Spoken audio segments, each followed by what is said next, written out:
Mint ahead of the budget. So much swirling around the world around us. There is a military coup that has been declared in Myanmar. US markets had possibly their worst week since a long time as we closed up last week. There has been some foreign fund selling for Indian equity markets. But of course, all of that will be overshadowed by today's big event, which is the union budget. I cannot remember in the last couple of years a time where there was this much expectation leading up to the event. So hopefully there will be a lot to take away once the finance minister rises and presents her speech. Full house this morning to discuss all of that, and through the day we will be bringing you every facet of the union budget and how it impacts your life and what it means for the economy. But let me quickly introduce our panel this morning to kick things off and to kick the conversation off. Anant Narayan, Associate Professor at Bhavan's SPJIMR, joins in to talk about where he sees things headed for the macros and indeed for the bond market. Vivek Kaul, author and economic commentator. You've read a lot of his blogs, so good to have you on the show as well, Vivek.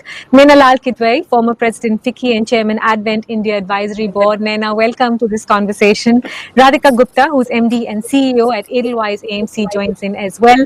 Professor K. Srinath Reddy joins in from the Public Health Foundation of India to talk about the very, very important imperative of what happens with health in this time's budget. And Professor Himanshu, Associate Professor for Center for Economic Studies and Planning at JNU. A big and warm welcome to all of you. Naina, first word with you.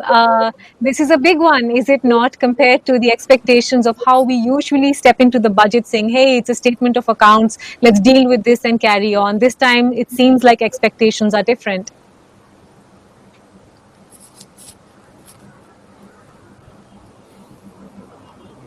Naina, is my voice reaching you? No, I think we seem to have an error with the audio. We'll just try and fix that. Anant, I'm going to lob that same question to you. I mean, I don't know if the Prime Minister sort of watered down expectations by saying, look, we've had a couple of mini budgets in the run up to this one. But what are you expecting? This is the big bang one, you reckon? It's definitely a critical one, Mithali, no questions asked. We're coming out of a very debilitating COVID-19 situation. While the official numbers might show a degrowth of minus 7.7% or so, the actual contraction in GDP would be far higher, given that the stress in the medium and small enterprises is probably much higher than estimated. Nevertheless, we are now recovering from this. Consumption is rebounding back. You saw the GST numbers, Mithali. That's a huge positive for January. Government spending has also been pushed up quite a bit in the last couple of months, and chances are the spending will continue going forward. So we will see a rebound, but just getting back consumption and government spending is not enough. That's not growth. Eventually, Mithali, we will need output, domestic output, as well as jobs. So frankly, the way I will measure the quality of this budget is how far does it go in continuing the efforts being put up to try and improve domestic output and jobs. It's easily possible that a rebound in consumption can lead us to inflation and higher imports and instability, as we saw in 2009, 2013, rather than durable, sustainable growth. So what does it take in the budget? I think things like more investments into productive areas, infrastructure, education, healthcare, cleansing of the financial services ecosystem, that would help a lot. This would go along with what we are seeing on labor reforms, etc., to try and see if we can get domestic output and employment up. So that's what I'm going to look for, along with hopefully some signs of credibility in the math. Our budgets, unfortunately, hide more than they reveal. I'm hoping that this one is a lot more transparent than before. I like the sidebar comment, Anant. I think that sets the tone for the conversation. Transparency would be nice, and more numbers, more details, of course. Naina, I hope you can hear me now. I was asking what your expectations are from this budget. Generally, we all sort of tiptoe into the event, but this time there's quite a drum roll ahead of the finance minister's speech. Yes, and I'm sorry about that connectivity issue. Can you hear me now? Yes, loud and clear. Okay, super. So expectations, I think there's no doubt. She's been cut.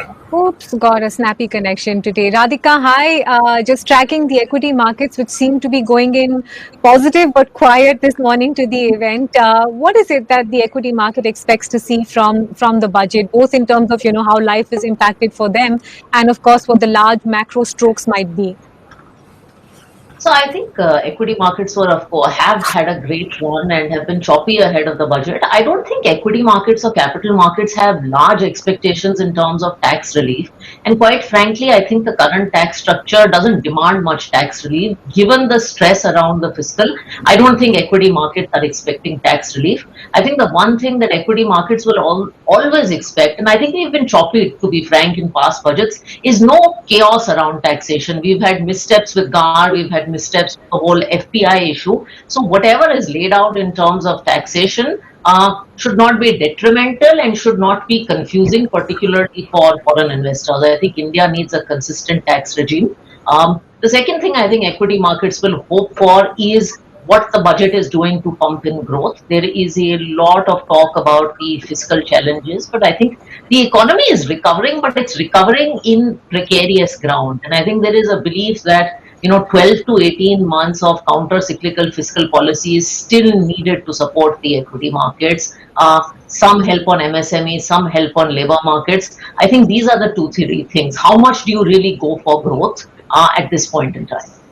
Hmm. Professor Himanshu, any straws you would draw from what the economic survey pointed to, both in terms of how sharp the rebound in growth will be and what it might then moderate to? Because even on that basis, we still have a lot of ground to cover. I mean, we're basically pointing to, even with the IMF's prediction, a very, very low 1.5% to 2% growth. Do you think the budget can do something to change that target significantly? I think there are two issues one has to keep in mind. One is the short-term issue, which is coming from the pandemic, and there is a lot of discussion about recovery and IMF projection and the economic survey talking about it. But I think there is also a long-term issue that we have to keep in mind, and because the slowdown that we are talking about is something which is not because of the pandemic, it is something which predates it, and at least by 2 years before the pandemic, we are having this kind of a slowdown. So I think the long-term issues are obviously more important. And if you go by the economic survey, what really did disappoint me a little bit was this whole argument that inequality is something which is not so important for growth. And I think somewhere that's kind of a message I was getting. But I would like to remind again that a large part of the slowdown came from rural areas, and particularly the consumption slowdown came from the rural areas, and the rural demand basically collapsing. And even the numbers after the pandemic, whatever you call about V-shaped recovery or K-shaped recovery, I mean, the last number that we have on the rural wages is up till October. And if you go by the numbers on rural wages up to October, I mean, they are declining. I mean, that's something even in nominal terms which we've never seen earlier. So I think the challenges are huge. And I think I will not go by these optimism as far as numbers which are given in the economic survey. I mean, they're not taking into account the informal sector, they're not taking into account the unorganized sector, and that's entirely based on the organized sector, corporate sector data. So a lot of the stress that we're seeing in the economy is not being accounted for. I mean, nobody is even talking about that stress. And I think if you don't talk about that stress, if you don't talk about address those issues, then I don't think any kind of a recovery is possible, or at least even if it is possible, it is going to take a long term, and it is not certainly it's not sustainable. But what I need at this point of time is to have a recovery which is not just a recovery from the pandemic and a temporary recovery, but a recovery which is sustainable. Remember, we are talking about a potential growth rate now of 6.5% to 7%. It used to be around 7.5% to 8%. We were talking about that. Now it is already back down to that. And even if you go by that, we will be losing something like 10% of the GDP by even in the next 3 to 4 years. So I think we need to think in the long term, and this budget should not be seen only as some kind of some patches here, some patches here, there, and some trying to project some kind of a numbers.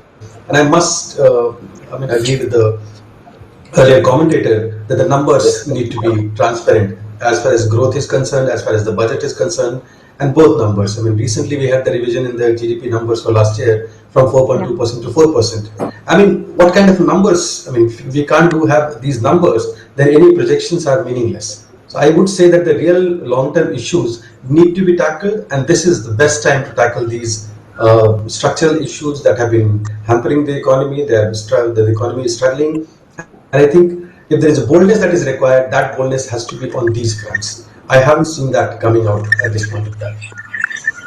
Professor Reddy, all eyes will be on health, but there seems to be 2 points of view on how the finance minister should go about it. I mean, a vaccine rollout is underway. Should she go ahead and boost her spend for health infrastructure, something that has been extremely low even compared to our neighbors, or should she put out more specific details in terms of which vertical she wants to spend more on and what kind of money is to be allocated, especially to something like the vaccine drive? How will states be helped in that campaign as well? Well, she has to balance and then mix priorities. Obviously, we do need to continue our response to the pandemic in a very energetic manner, partly because we have managed to get it under control, but we continue to need vigilance so that the mutants that are already there entering the country, and they may actually flare up, and we don't want the numbers to go up. We don't want the success that we have already achieved to be compromised because of laxity and slip-ups. So continued efforts for surveillance and for promoting COVID-appropriate behavior is critical, even alongside the vaccine rollout, which is going to be absolutely important. At the same time, we must continue to invest in health because we do have, even in the post-pandemic state, a lot to build upon in terms of our health infrastructure, workforce, in order to ensure that we are meeting our health goals, whether it is the goals of the National Health Policy or of the Sustainable Development Goals. Our health system needs far greater strengthening. But even in terms of the economy, and I'm not an economist, I confess to that, obviously, given the state of the global economy, I don't think we can depend purely on an export-oriented growth, where other than vaccines, we don't have too much else to expect that the world is going to be immediately asking from us. So we do need to increase domestic employment and domestic consumption. And for that, there is nothing better than primary health care, which has been long neglected. Urban primary health care has really not taken off the blocks. So if we actually strengthen urban and primary health care and double the number of our auxiliary nurse midwives, where the training time is not too long, we create employment, we strengthen the health sector, and we potentially give a boost to the economy through greater spending of the people who are entering the job market. But the critical element is, if you continue to neglect health and deal with it only as an emergency response, then the economy will continue to slip on the banana peels of new public health emergencies. You need a strong and robust health system, and you continue to need to invest in that, even during this period and post the pandemic period as well. Yes. Fair point, sir. And you are well entitled to make a point about the economy and the health. Last year, all of us turned into epidemiologists overnight. So you are certainly entitled to speak about the economy. Vivek, hi, good morning. Hi. I've kind of saved the best for the last, Vivek. We always go into the budget saying, look, do no harm. But this year, we're all actively saying, please do a lot of good. How much good are you expecting? Okay. Going by past experience of this government, honestly, my expectations are not much. So I'm in a position where I'm likely to be surprised. But I just like to sort of take a few points that all the panelists made and take the discussion a little forward. So, Mr. Reddy, one point I wanted to make is that during the course of this week, all of us will turn into economists. So, you can also be one. There's no harm there. And I'll also like to take points made by Professor Himanshu and Dr. Mr. Narayan both forward. One of the things that most budgets over the last decade and a half have, they have sort of lost a lot of transparency, and we need that transparency to gradually come back. Now, I'll make two quick points here. First point is, if you look at the gross tax revenues and the way they have been projected in the last 2 years, they have been way off the mark. Last year they were off the mark by around 12%. The year before last, last year and the year before last, they were off by almost around 8.5%. So this year, I think, given the fact that things have to improve on the expenditure side, the government needs to really get its act right when it comes to projecting the gross tax revenues. Also, if you look at the disinvestment receipts, I mean, they projected 2.1 lakh crore, they've earned around 15,000 crore. I mean, this is like not even a small miss. This is a huge miss.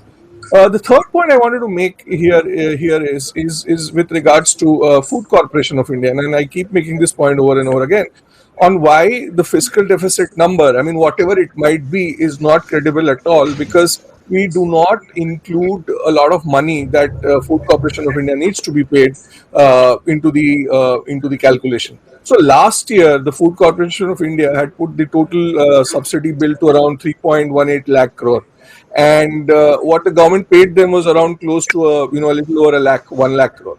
So there is a gap of just 2 lakh crore with what is owed to the Food Corporation of India. So I think this is a good year to sort of start recognizing this amount. I mean, I can understand that you cannot recognize all of 2 lakh crore in 1 year, but even if they spread it around over the next 4 to 5 years, we will end up with a more credible budget, because ultimately, at the sound of sounding very cliched, the true aim of the budget is to present the government accounts in the most correct way as possible, and that has been missed out on in the last few years. Also, one last point, and I'd like to take Mr. Reddy's point forward. Research from world over has shown that when you build primary health centers, the health of the overall population tends to improve. But the problem is that politicians enjoy inaugurating hospitals. I mean, no politician enjoys inaugurating a primary health center, because it just doesn't add to his or her credibility. Fair point, Vivek. In fact, we've got some, basic graphics just to explain this to you in terms of what's happened with the revenue receipts. We'll try and pull them up as we're speaking, both in terms of what the deficit is, what the gap is right now for the finance minister in terms of the revenues that she estimated versus what she's got. These are figures till December, and was alluding to the GST collections for January, which certainly look quite smart at 1.2 lakh crores. I believe Naina is back with us. Naina, apologies, we keep getting cut short on our conversation, but you were telling me about what you're expecting to see from the budget this time round. So, Adi, I think a lot of ground has been covered in terms of our wish that we can see more spending to make sure that the kickstarting of the economy that started continues, and also to encourage investment.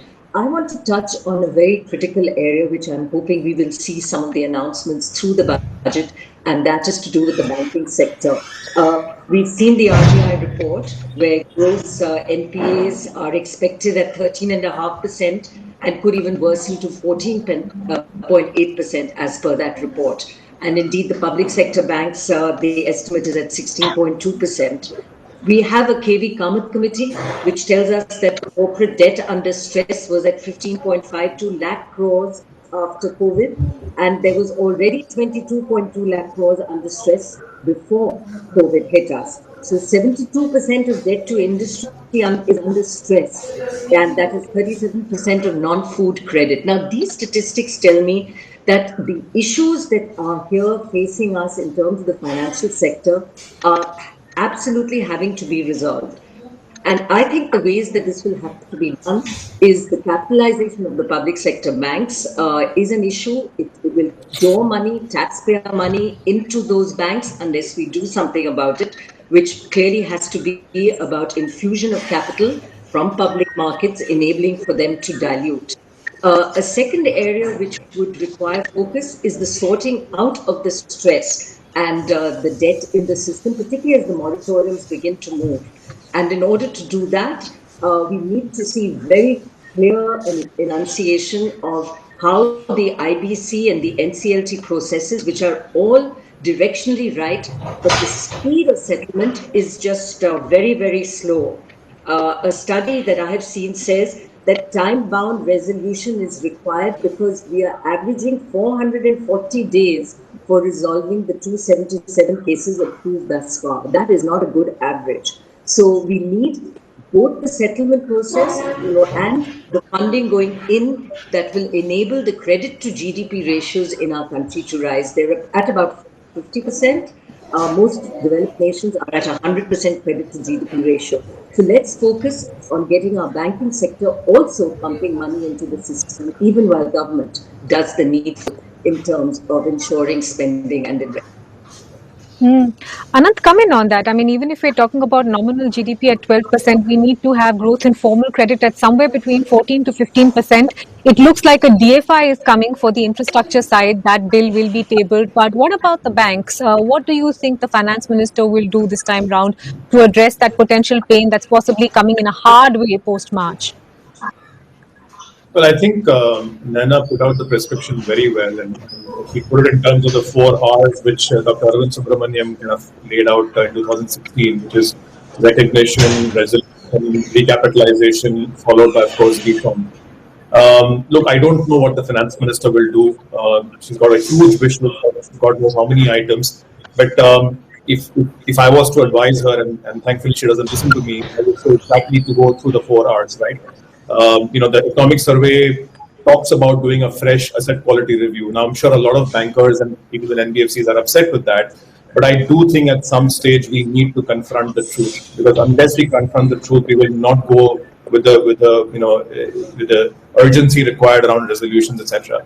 The second part is resolutions. Look, IBC is good. I'm hoping first of all that IBC is restarted. That's Come back, yeah.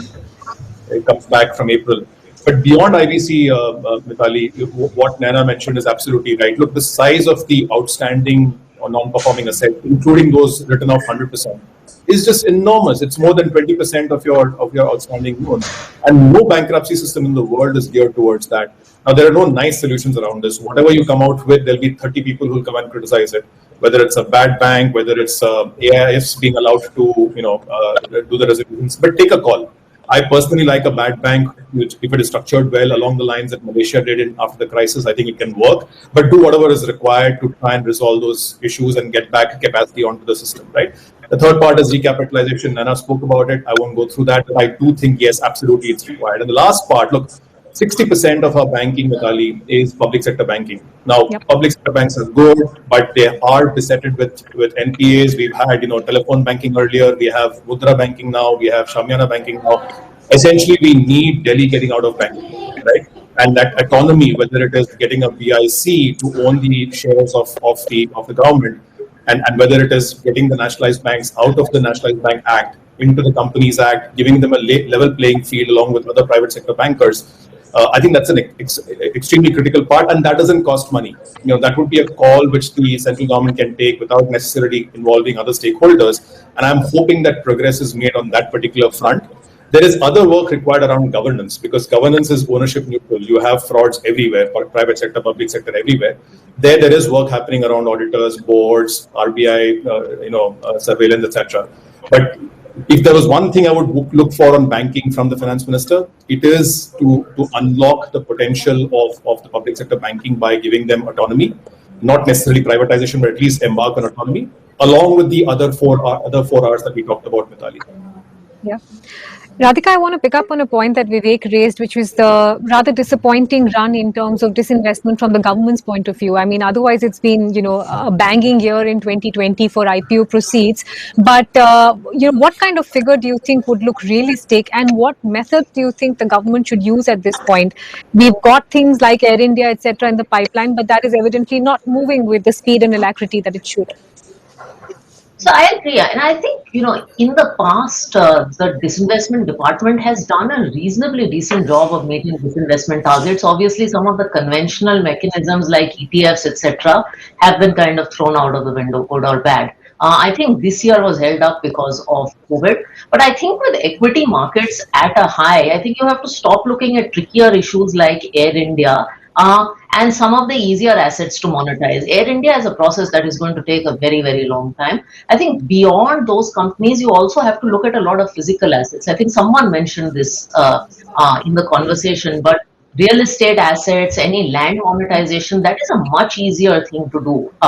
So that is what one would be looking forward to. I mean, if anything has to be done on fiscal, it will come from the asset monetization program. And Nena, speaking of the fiscal, I don't know if you got that part of the conversation where the stress amongst economy watchers seems to be, let's be transparent about it. At this point where we stand, there is quite a wide discrepancy in terms of what the fiscal deficit might end up as, equally what it might point to for the coming year. What do you think the finance minister should do? Should she shift to setting out a range instead of putting out a figure, which is then, which is then a big miss? Or do you think she should abandon the FRBM Act and say, look, here's a pandemic year, we're going to start a fresh, clean slate, this is how bad it is, and we're going to set out a new glide path for ourselves? I would favor a clean slate simply because we have the opportunity to do it across the world.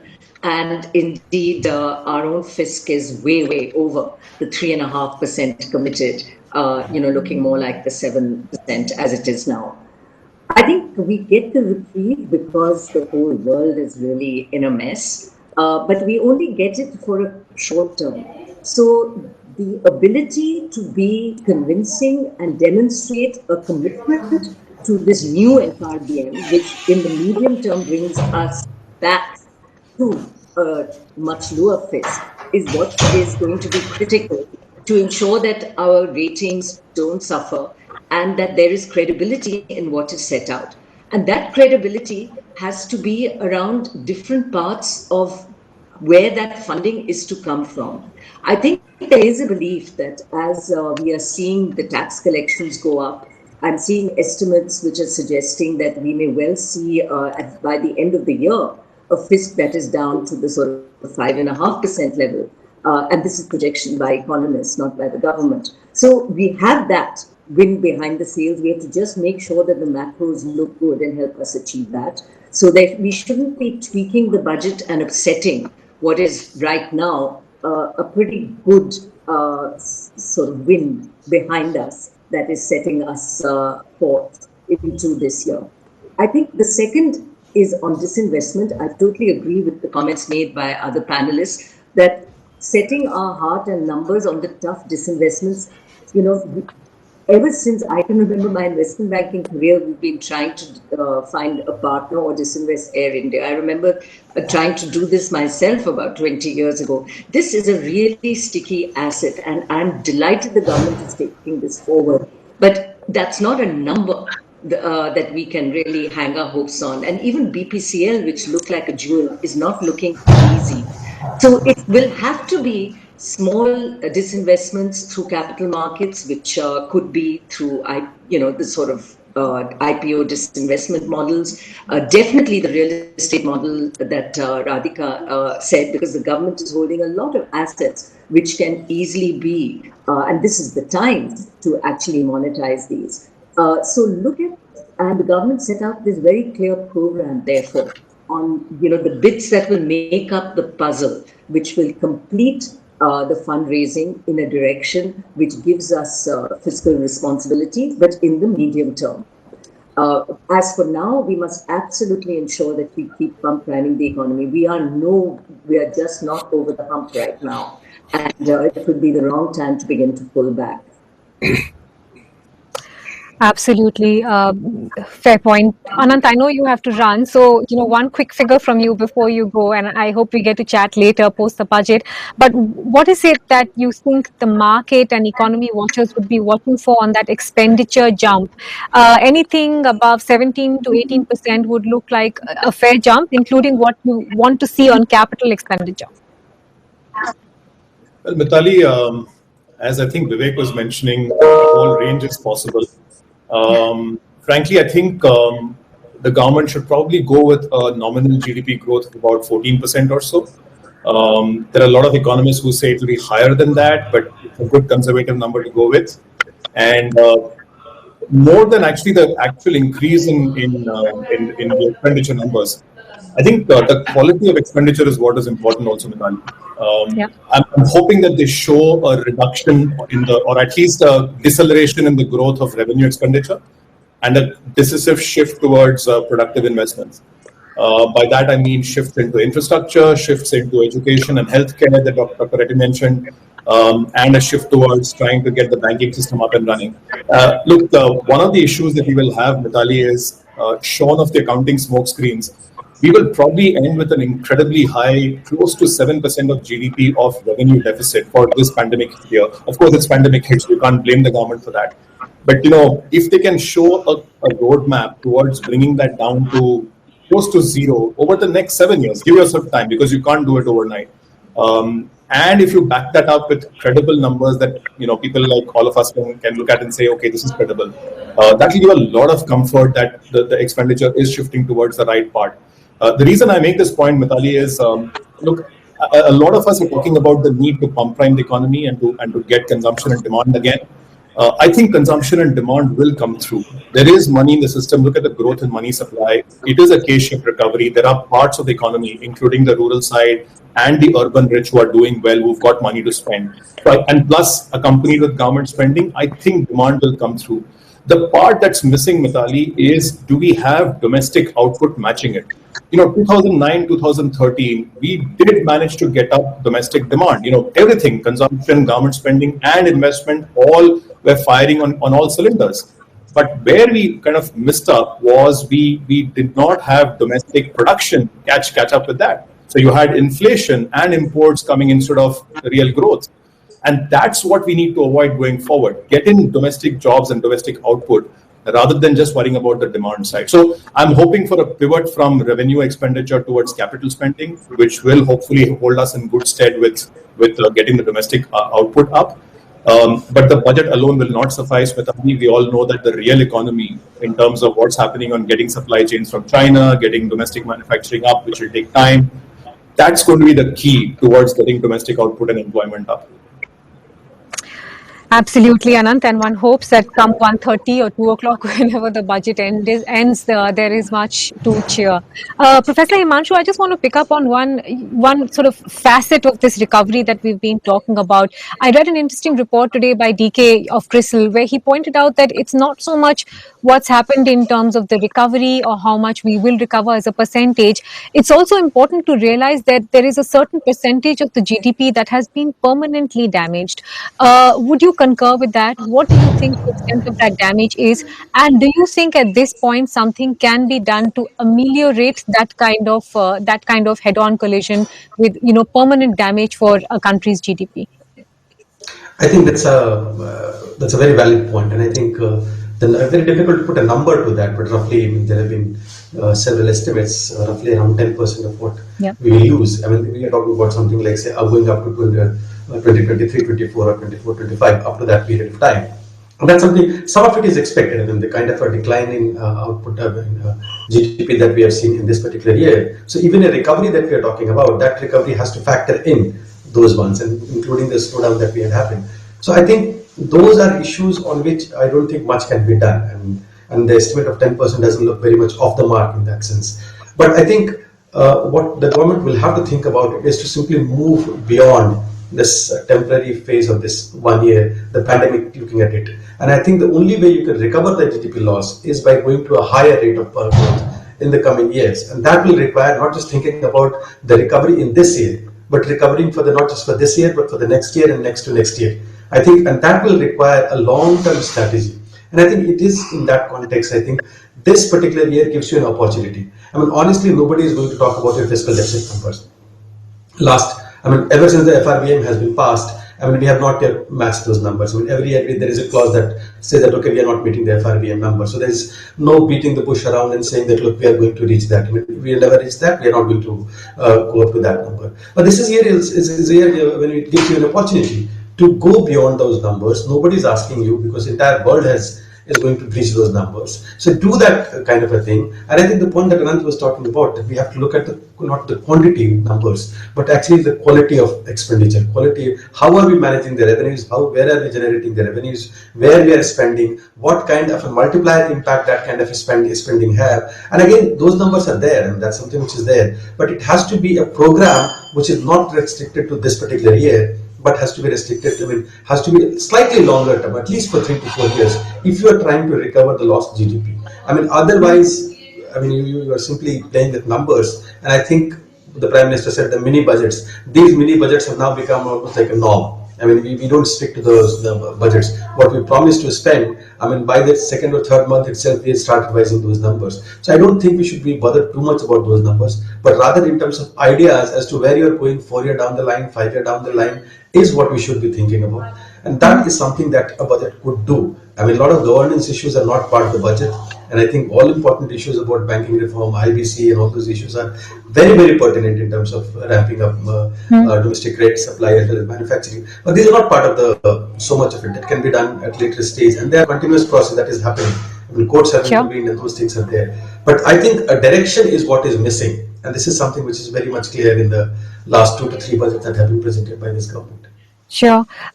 Professor Reddy, I want to sort of step away from the budget discussion for a bit, because I know for us economy walas it's a big deal, but I think what's top of mind for people right now is really something else. It's what's happening with the vaccines. Is the vaccine rollout fast enough? How are we dealing with vaccine hesitancy?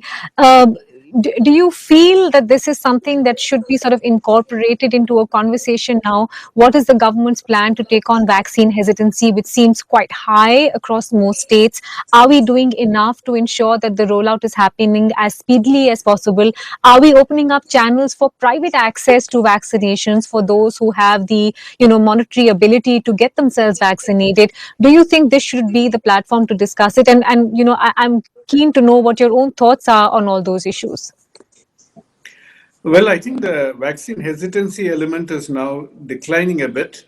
And we are seeing, of course, the priority being accorded to people who are essential workers, and starting with the health workforce. Then it will go to the other elements of the essential workers as defined by way of security services, municipal services, as well as the travel sector, the transport people. But also, we are going to be following it up with the vulnerability element, where people who have comorbidities or age-related vulnerability are going to be prioritized. And compared to the rollout in many other countries, especially we are seeing chaotic conditions in Europe and United States, I think our rollout is going on fairly well. Yes, vaccine hesitancy is an important factor, but that is partly because the threat perception has decreased. If it was in September that the vaccines had arrived, everybody would have clamored for it and rushed for it.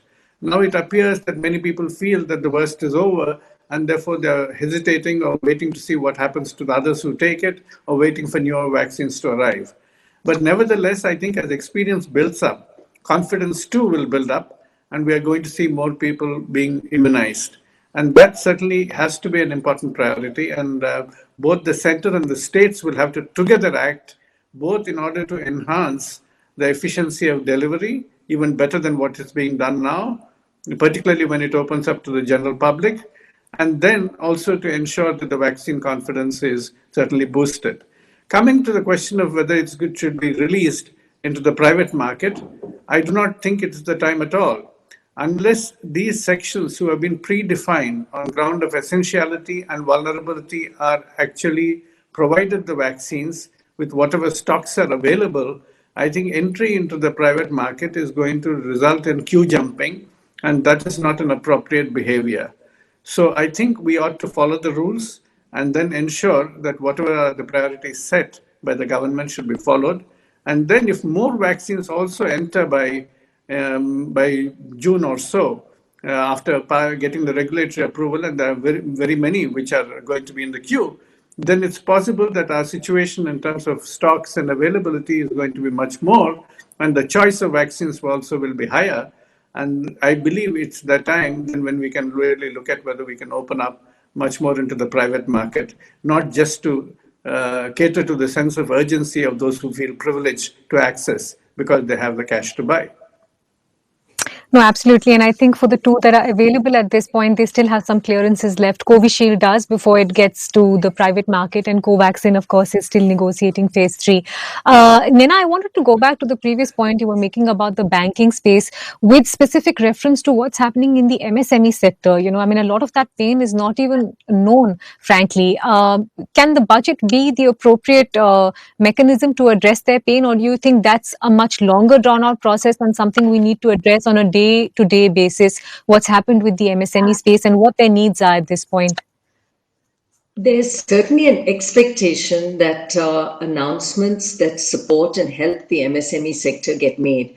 I think recognizing that and giving the MSMEs comfort that the government is there for them. And to be fair to the government, even the last budget did hold out promise, and there were different schemes that were set out for MSMEs, both in terms of debt, access to debt, and also equity, the Mudra plan, etc.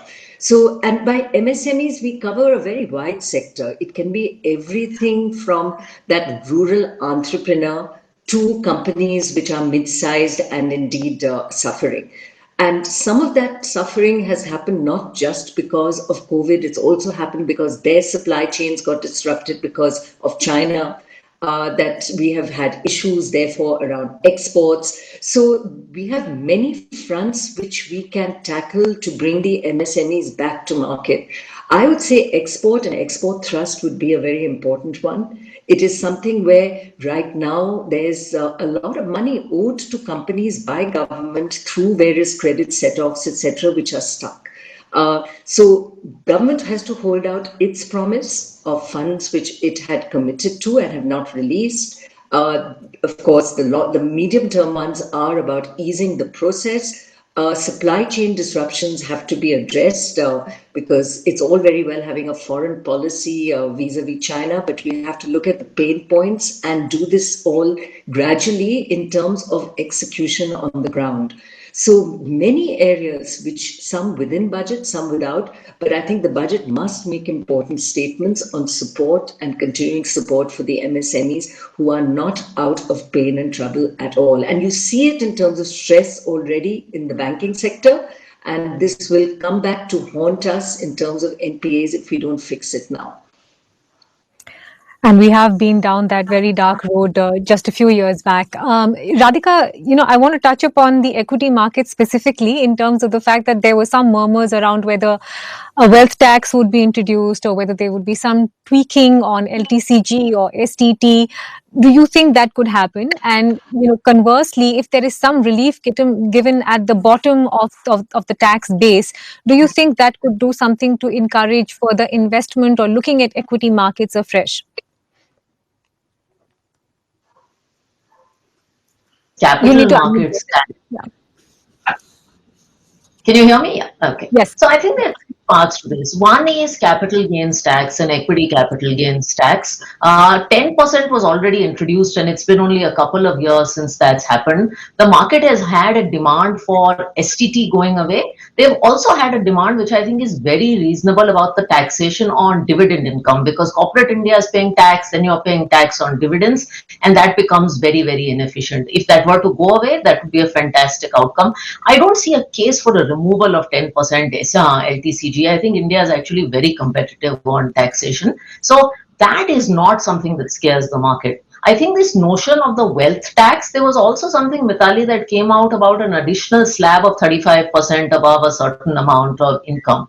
And I think one thing that's consistently come in the budget is that the salaried class is over carrying the burden of taxation. I mean, we live in a country where a large part of the population, especially business owners, don't pay the kind of tax, and every year you keep increasing the burden on the salaried class. So I don't think the market would look at that very, very popular.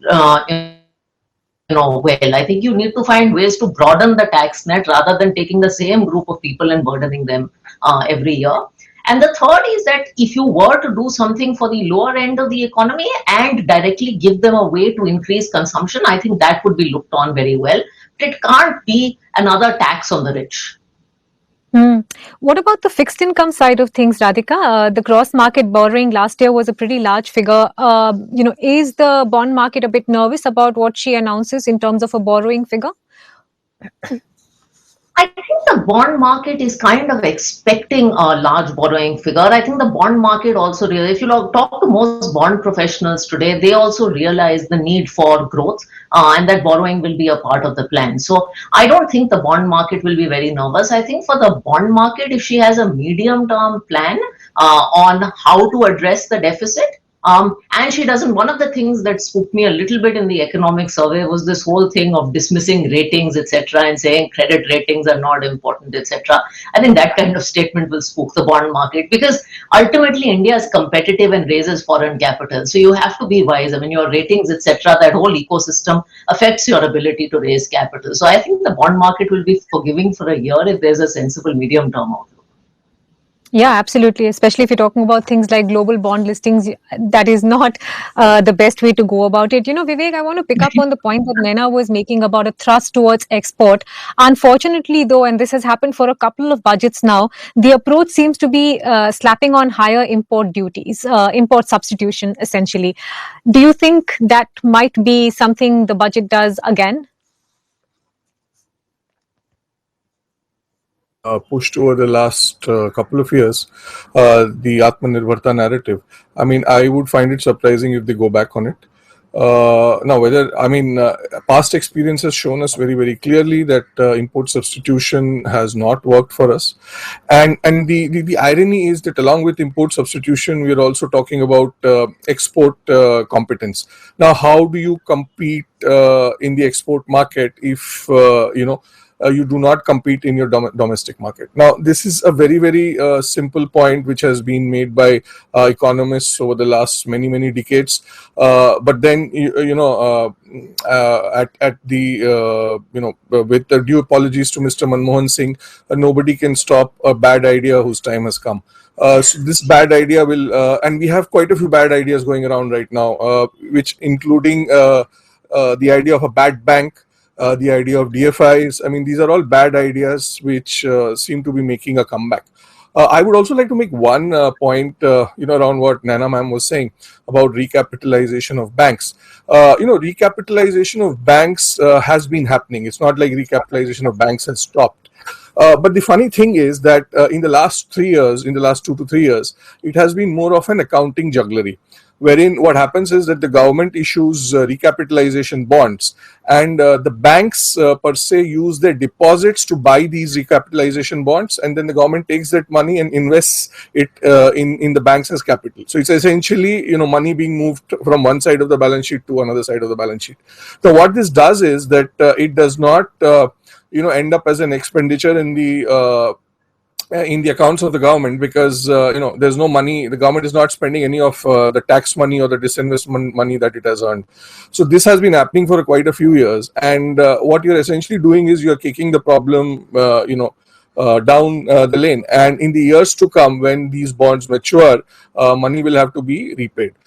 So I think this is again another non-transparent thing which has happened over and over again, and needs to be stopped.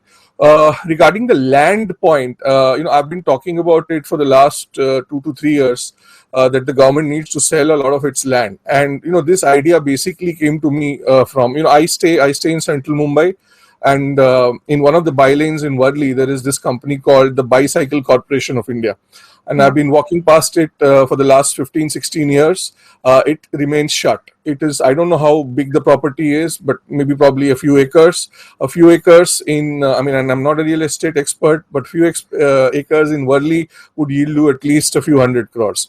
And I'm sure there is so much of this land lying all across the country. And the other thing this will do, which is even more interesting, is the fact that it will sort of bring down land prices in cities. And if that happens, real estate can get a little more affordable in our cities, which can then create jobs and so on and so forth. Now, obviously, this is all in theory. I don't see it happening. But real estate remains a very, very, one thing that we can learn from China is that real estate remains a very good way to create growth, even though they have overdone it, but we haven't done it at all. So, 20 years for Air India, Vivek, 16 years for Bicycle Corporation. No matter what mode of transport, this is taking a long time, is it not? Naina, I want your thoughts on both those things. The DFI bill, which apparently will be different from IDBI and from the private side, INFS, and all the other infrastructure related funds. And then there's the bad bank. What are your thoughts on both those institutions? Required, pertinent at this point? So coming to the bad bank, the what it seeks to resolve, and I think it is a solution. Not easy if it is a bad bank in the public sector. So it needs to be maybe set up much more the way we had the National Infrastructure Fund set up, where there's a mix of bank and other institutions that come in. But what it seeks to resolve is very critical, and that is trying to do resolution with leaving it to lead banks, which are typically the public sector banks. Even an efficient bank like the State Bank of India is not a solution.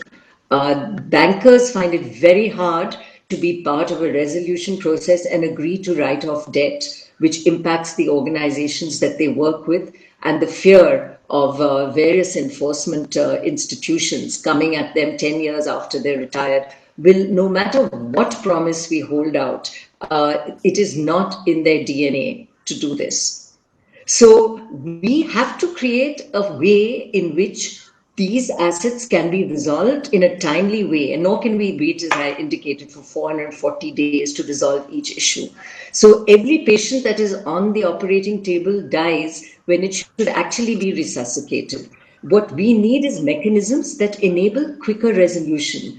And they exist around the world, whether you call them ARCs or AIFs or enable InVITs, I mean, whichever alphabet you want to use, it exists in terms of mechanisms that are available, tried and tested globally, which we need to be able to address and ensure goes forward. Look how long it's taken us to get an InVIT into this market.